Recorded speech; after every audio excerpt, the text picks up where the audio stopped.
అయినా సరే నీ కుటుంబంలో అనేక ఆర్థిక పరిస్థితులు ఉండొచ్చు, నీ కుటుంబంలో శోధనలు ఉండొచ్చు, నీ కుటుంబ పరిస్థితులు తారుమారైపోవచ్చు. ఏదేమైనప్పుడు కూడా సమస్తాన్ని కూడా ఏం చేస్తాడైనా సమస్తాన్ని కూడా ఏం చేస్తాడైనా క్రమంగా మార్చగలడు. మన దేవుడికి ఏదైనా సాధ్యమే, ఆయనకు అసాధ్యం అంటే కూడా ఏది లేదు. ఎప్పుడైతే రాజు దిగులు పడుతూ ఉన్నాడో, భయపడుతూ ఉన్నాడో, ఈ రాజుల కొరకు సహాయం కోసం అర్థిస్తూ ఉన్నాడు, కానీ దేవుని యొక్క పాదాల చెంతకి రాలేకపోయాడు. అప్పుడు మరలా కింద వచ్చిన చదివితే దేవుడు అన్నాడు, అతడు ఇలాగూ చెప్పును, దావీదు వంశస్థులారా వినండి, మనుషులను విసిగించదు చాలదు, కానీ నా దేవుని కూడా విసిగించురా.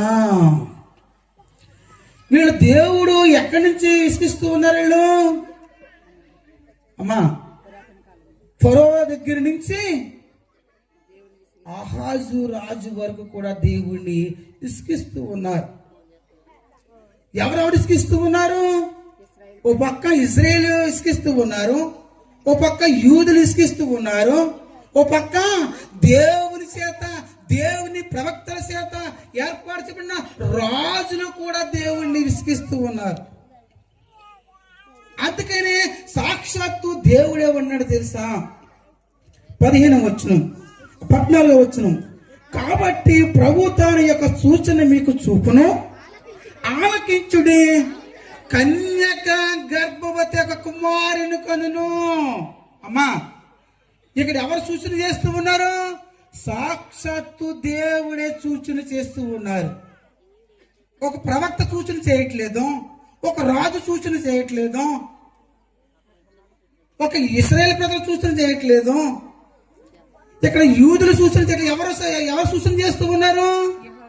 సాక్షాత్తు దేవుడే సూచన చేస్తూ ఉన్నాడు. ఎందుకు సూచన చేస్తూ ఉన్నారు? భయం పోవడానికి, అక్కడ ఉన్నటువంటి పరిస్థితులు పోవడానికి. ఎవరు రావాలి అమ్మా? ఎవరు రావాలి? ఇమ్మానుయేలైనా రావాలి. ఇమ్మానుయేలు అనగా అర్థం ఏంటి? దేవుడు మనకు తోడుగా ఉన్నాడు. ఇటంట దేవుడే మాకు తోడే ఉన్నాడు. సిహెచ్